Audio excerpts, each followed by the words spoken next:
Sa bawat grupo, may isang taong hindi kailangan magsalita para mabago ang galaw ng lahat.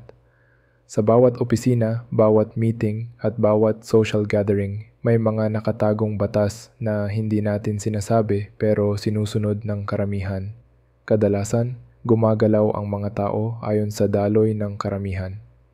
Isang likas na ugali na nagpanatiling ligtas sa atin mula pa noong sinaunang panahon. Pero may isang uri ng lalaki na hindi nakatali sa mga hindi nakikitang patakarang ito. Hindi siya nagre-rebelde, hindi rin maingay. Tahimik lang siyang gumagalaw pero malaya. Ang Sigma male ay hindi lang basta nakikihalubilo sa grupo. Binabago niya ang takbo nito kahit hindi niya sinasadya.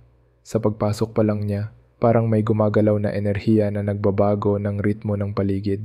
Kung naranasan mo nang mag-iba ang atmosphere dahil lang sa presensya ng isang tao, nakita mo na ang Sigma effect. Ngayon, dadaanan natin ang 8 paraan kung paano niya nababago ang dynamics ng kahit anong grupo. Una, tahimik na pagsira sa hierarchy. Sa mga boardroom man o simpleng chikahan, laging may natural na ranggo, may leader, may sumasabay at may sumusunod na lang.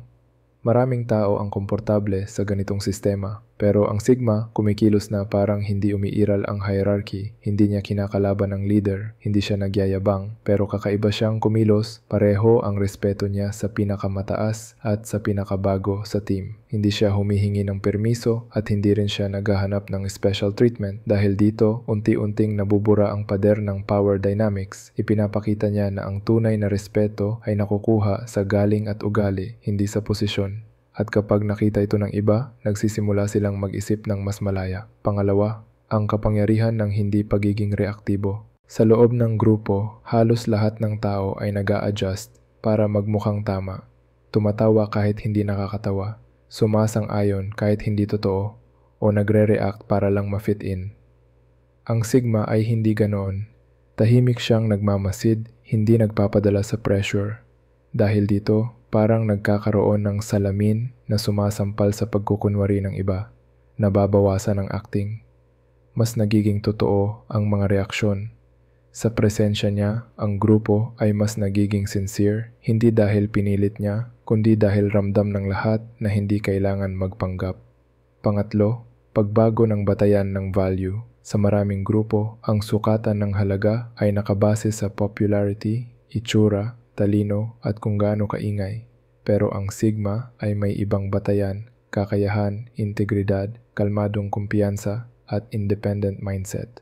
Ito ang nagdudulot ng kalituhan sa mga taong nag-e-enjoy sa social ranking. Nakikita nila ang isang lalaki na hindi sumasali sa laro nila pero nirerespeto ng lahat. Dahil dito, napipilitan silang tanungin ang sarili. Ano ba talaga ang mahalaga sa isang tao? At ang mga usapan ay unti-unting nagiging mas malalim. Pang-apat, pagpapakita ng ibang paraan ng pakikisalamuha. Maraming tao ang naniniwalang ang paraan nila ang tama. Ang extrovert, gusto lahat maging extrovert. Ang competitive, gusto lahat aggressive. Pero ang Sigma ay tahimik na ebidensya na may iba pang paraan. Masaya siya kahit walang crowd, matagumpay kahit hindi nagne-network, at confident kahit hindi nagpo-promote ng sarili. Dahil dito, nakakakuha ng permission ang mga taong hindi pasok sa typical mold. Mas nagiging diverse ang grupo, hindi dahil hinihila niya sila, kundi dahil natural niyang ipinapakita ang iba pang estilo. Panglima, hindi karaniwang pag-iisip sa paglutas ng problema. Kapag may problema ang grupo, kadalasan pare-pareho ang naiisip nila. Pero ang Sigma, dahil hindi nakakahon sa social conditioning, nakakakita ng anggulong hindi napapansin ng lahat. Nagtatanong siya ng kakaibang tanong. Nagmumungkahi siya ng solusyong galing sa ibang larangan. At para sa kanya, normal lang ito, hindi niya ginagawa para mag-stand out. Dahil dito, nagiging mas malikhain at mas matalino ang grupo. Pang-anim, pagpapakita ng matibay na personal boundaries. Sa grupo, madalas pinupush ang tao na sumunod kahit hindi nila gusto. Pero ang Sigma ay malinaw sa limitasyon. Kung aalis siya, aalis siya. Kung hindi niya gusto ang request, hindi niya ito tatanggapin. At hindi niya kailangang mag-explain. Sa una, nakakailang ito sa iba. Pero kalaunan, natututunan nilang irespeto ang boundary ng bawat isa.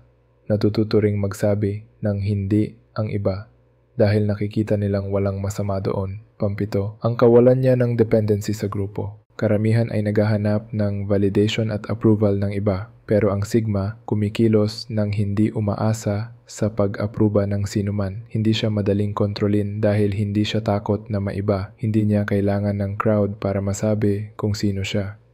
Dahil dito, mas mabigat at mas authentic ang mga opinyon niya. Alam ng lahat na wala siyang agenda. Pangwalo, pagbibigay ng mental space sa iba. Sa maraming grupo, parang masikip, maraming judgment, maraming pressure. Pero ang Sigma ay nagbibigay ng kakaibang luwag. Hindi niya pinipilit ang kahit sino. Hindi siya nagmamadali humusga. Dahil dito, mas malaya ang iba magbigay ng idea kahit kakaiba. Mas nakakapagpahinga ang mga tao sa presensya niya, kaya mas nagiging totoo ang mga usapan at mas magaan ang atmosphere. Sa kabuuan, binabago ng Sigma Male ang dynamics ng grupo hindi dahil malakas siya, kundi dahil totoo siya. Hindi niya pinipilit ang pagbabago, pero nagbabago ang lahat dahil sa paraan niya ng pamumuhay. Sa mundong puno ng pressure at pag-arte, siya ang nagiging anchor ng katotohanan at kalayaan. Kung gusto mong mas maintindihan kung paano lumalago ang ganitong uri ng pag-iisip, panoorin ang video na Bakit Lumalayo ang mga Sigma Male sa Pamilya